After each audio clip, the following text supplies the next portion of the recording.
నమస్కారం ఈటీవీ 360కి స్వాగతం. ముందుగా ప్రధానాంశాలు.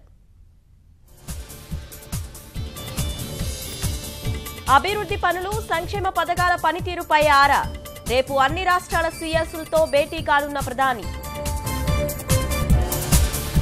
ఆన్లైన్ కొనుగోలుదారుల ప్రయోజనాలపై కేంద్రం దృష్టి. 2018 నుంచి సమగ్ర వివరాలన్నీ ముద్రించేలా చర్యలు. భారత్లో సంస్కరణలపై G20 సదస్సు ప్రశంసలు. అంకుర పరిశ్రమలను ప్రోత్సహిస్తోందని కితాబు. నాగాలాండ్ సీఎంపై ఎమ్మెల్యేల తిరుగుబాటు బావుట. మెజారిటీ ఉందని గవర్నర్కు ఉప ముఖ్యమంత్రి లేఖ. వచ్చే సంవత్సరంలోగా సాగుకు 24 గంటల విద్యుత్. 2-3 ఏళ్లలో ఉత్పత్తి 28 మెగావాట్లకు పెంచుతామన్న హరీష్. కనుల పండుగగా ఉజ్జయిని మహంకాళి బోనాలు. తరలివస్తున్న భక్తజనం. రేపు రంగం కార్యక్రమం.